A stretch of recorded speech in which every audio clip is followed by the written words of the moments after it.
Hello everybody, and ALLOS here, also known as Kitchen Creations, and today we're back in Half-Life 2 once more. We're looking at some more of my extra maps that I've made along the way. Now, this may be an interesting point to start on right here.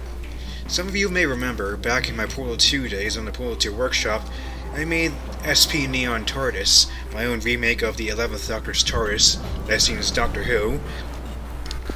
Well, that little endeavor continued into Half-Life 2, and I'm not moving it because the water is very noisy, like I said before. Hey, look, here's the TARDIS again, now in Half-Life 2. Look at that. Can't do anything with it, it's just there. Also, it's got a sticker. I don't remember it had that sticker in the actual map on the Portal 2 workshop. The St. John Ambulance sticker. But it's there. It's an ocean TARDIS. It's the ocean again, but the TARDIS in the middle instead of an island. It's kind of scenic, isn't it? If I just stand like this. I have this as one of my Gmod menu backgrounds, because I like how it looks. That being said, let's move on. We have some more interesting maps to look at this time. Let's move on. That's relevant because here we have my continuation of that map, but in Half-Life 2, the actual map, except it's different. So we're in this generic, nondescript room. It's like painted matte blue skies and a railroad track. Just like artificial lighting in the ceiling. Let's go inside. This time you can actually open it with E. Sadly, we don't have world portals available to us because this is Half-Life 2. This is before those were invented in Source. But you know, can actually open by hand this time. And look, here we are. Now this is the first draft build of remaking it again in Half-Life 2. Because actually, can I close this in here? Yeah, I can. This is the first draft build of me remaking it in Half-Life 2. And I think I did actually remake all this from scratch, because I couldn't remake it, I couldn't port it directly. I don't know if you can port, like, Portal 2 VMF files. I don't know if you can port Portal 2 VMF files back in Half-Life 2. I don't know if you can port VMF files in between iterations of Source 1 and all. Let's get the TARDIS again. I tried to make it mostly the same. You've got the very ugly console top bit, sorry you heard a bump right there. I ported over a bunch of the textures. I didn't port over all the models. Like you see, the front lever console is different. Get different levers. Nope. We're on now. Hello.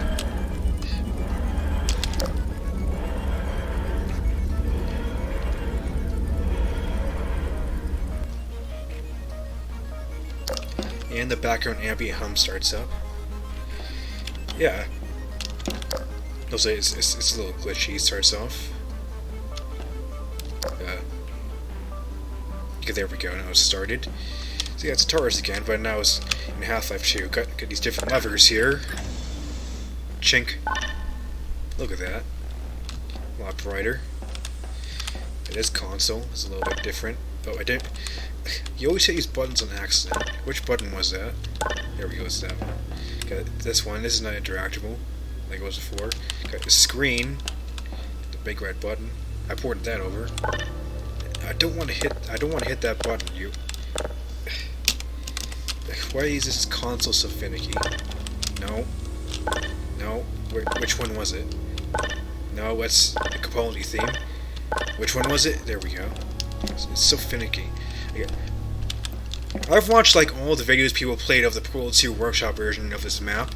It's like people always complain about these buttons being hard to press, and like, I don't disagree with you guys. I don't disagree with you. You're completely right. But well, what can I really do about that? Because like, Source was not built for like interactions this precise. It's like that wouldn't be a thing to like Half-Life Alyx. So I was just working with what I have. Anyways though. Small red button now, his button got smaller. So sparks.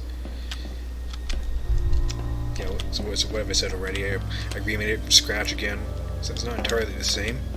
Got the timey-wimey lever console, still the same. Couple different levers. Handbrake.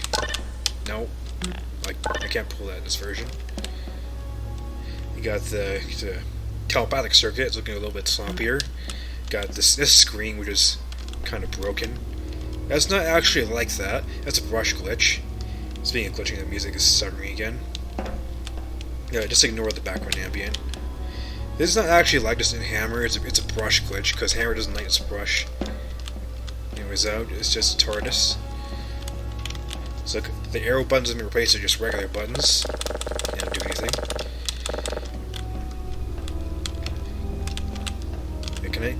I can't move this one either because the console's mostly static.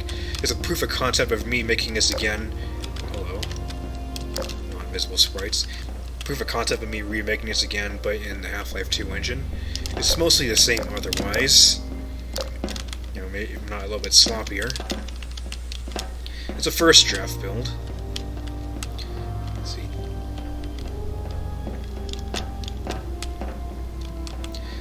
Yeah, we don't have a chair this time, because it wasn't necessary for this proof of concept. Is there anything else I need to say about this iteration? Like I already said, I remade it from scratch again, so mostly the same. I'm going to stop yammering and move on to the next one, because there's a second draft. Start right outside again, in the fake painted exterior world. Enter once again, do this. See, this screen works now, and the last one it was just static. Can I? No. Okay. Nope. The handbrake works now, but that's not what I wanted to press. Okay, thank you. No, the handbrake works now when it moves this monitor over. Kind of like the original, except the original had the handbrake here that moved this monitor. No, just a separate lever. Now, can I interact with this? Yes. Turn it on. Now we pull the destination levers again. And as you can see, something has changed outside. Let's see what it is. Also, I have a quick disengage park sequence this time. Doesn't take as long. So now, we're inside like a brick warehouse or something. Exciting. He said sarcastically. Alright then. How about you? The quick park, that's good. I didn't correctly bind its doorway. Now we're in some different kind of warehouse. It's kind of ugly when you look at it. It's a different rail on the ground. And there's still two more. So say that's it. Finicky controls. Okay. Oh, did I just... Oh, I just bugged the door. Anyways, here you know, like a shack barn with a red carpet. I don't know what this is. Okay. And now for the last one.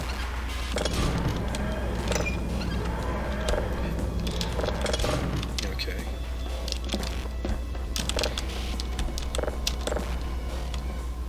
And now we're in like the Combine Citadel, kind of. A little proof of concept. The first version of this port was just to remake it again in Half-Life 2. The second iteration is for the travel aspect of it, having a bit more functionality in the console. And also, this screen is here now. Got a blue aperture screen, because in the lore of the SB and TARDIS, it's made from aperture source material. Anyways, what does this say? It's an ID sketch mythos, that's me, Lambda Omicron. It's a random name. System status functionality is at 87%. Let me back up. System functionality is at 87%. Additional status flight mode disabled, but temporal shift mode enabled, so that's what we're doing. And then there's some binary, I forgot what it translates to. I'll put it up on screen. Actually, you know what? You can translate yourself. I'll let you do it. Because I don't remember what it says. You can find out. We'll both be surprised. Alright, Gallifreyan time capsule control system. Got the same numbers. Got a little Gallifreyan marking in the corner instead of the aperture logo. Is there anything else with this draft?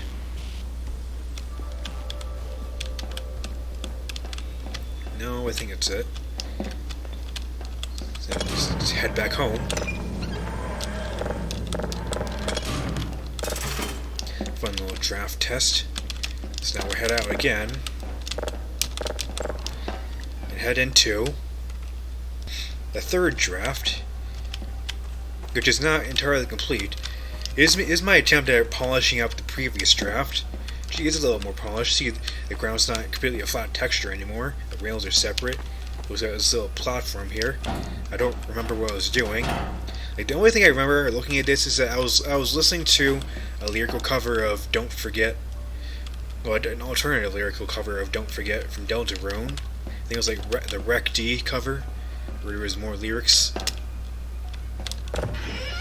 Anyways, did I change anything in here?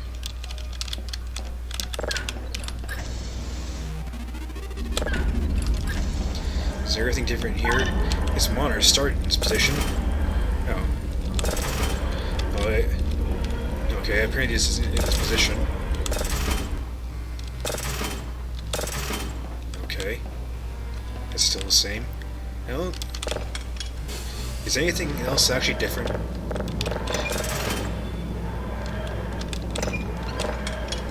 No. Shoot. Oh, now I have the long demat installed, the long rematerialization. That's fun.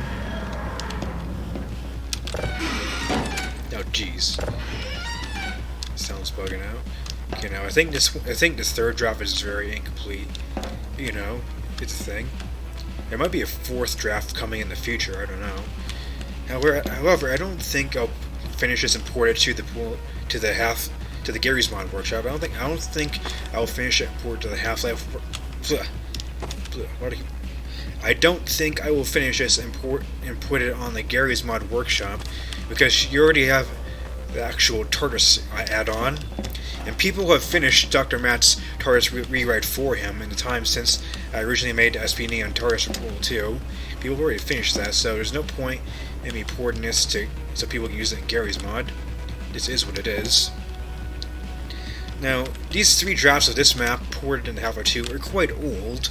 However, I do also have something rather new here. It also might be a bit divisive. Yeah, now we're in quite a strange place. Now, if there are any of you out there who have been keeping track on Doctor Who as of late, you may recognize what I'm looking at. But basically, slight spoilers for series. I think it was series 10, because like the last one was series 11. I think. A slight spoiler for series 10. You know, it's series 11 actually. It's the most recent one. You know, the most recent one that happened. I think it's series 11. Slight spoiler for series 11. You only see in Doctor Who series 11 a certain how do I say, insane character returned under mysterious circumstances. A long-known character to the series, one we refer to as the Master, played by Sacha Dhawan. This is the new Master's TARDIS, disguised as the House of O, the secret agent operative. This is O's house as the Master's TARDIS. Yes, I remade this TARDIS too. It's not the most conventional TARDIS, as you can see. Turn its cheats. No clip. See, it's the entire house TARDIS, as you see in Spyfall. Remade. Now, the light poster is there for reference to where the edge of the skybox is. You have the Sacha Dhawan Master TARDIS, remade. You know, it is what it is. All the red lighting. Very spooky. Just like as when you see it in flight mode in the actual episode. You got the cage right here that the Kassavan were contained in. Will we ever find out what the Kassavan proper were? I have no idea. Gosh darn it, Chris Chibnall. All you done, change everything. Here's the console, all the computers, someone's paranoid. You toggle that to toggle the cage. It's like, toggle here. Whoop. Oh no, I'm trapped. I'm a Kassavan now. Except not really. Okay, so I'm equivalent to that. And also, there's a little toggle. Sorry, I heard another bump. There's a little toggle in here. And now we have the actual console of the TARDIS. With the cube silhouetting in as the spinny red box thing he has. You can still toggle the cage. You have the Sacha, Dhawan, Master TARDIS. I remade it from screen caps of the episode. Best as I could. Isn't that spooky? Oh, the Master. When will you ever learn? Anyway, so that's about it for that one. I like how I recreated the rafters as well. I tried my best to recreate. That's what I do, recreate the best of my ability. All the rafters. By the way, making a map with this model in it is obnoxious. This power funnel. It has like a ginormous hitbox for clicking it. It's a bit annoying. Anyways, though, that's about it for that one. So let's see. Did I do energy maps? You know what? I think I might just cut it off right there. It's a little self-contained episode of TARDISes. For a second, I want to talk a little bit about Doctor Who. It's like, we're in a real weird state right now after Chris Chibnall became the writer. It's like, Series 10 was, fun enough to watch, despite any complaints people might have about it, but Series 11 is where it started getting really weird. It's like, they started changing a lot of weird things, bringing back the Master. Like, one thing I'm not really clear is, like, where in the Master's timeline is the Sacha Dhawan Master from? Because, like, and here's another spoiler for the end of Series 9. The last time we saw the Master as Missy, she died. She got killed by the John Sim Master in the Dr. Falls, I believe the episode was called. So, like, where is the Sacha Dhawan Master from? Like, he said he'd spend a lot of time masquerading as O after taking his place in his first day at, it was MI6? I forget. I don't know if I watched the episode. The Sunset Shelf right here. Like, you've been spending a while masquerading as O. So where exactly in the Master's timeline is he from? I had a theory he might have been from an alternate universe, because he doesn't seem to address any of the other things that happened between him and the Doctor in previous episodes. Well, there's a whole other can of worms to dissect, really. Alright, I'll stop rambling now, and now I'll cut it off. So then in the next episode, we'll look at even more interesting maps, and we've got quite a juicy topic indeed. So my name is ALLOS, Original Sketching Creations, and we'll see you in the next episode. Allons-y.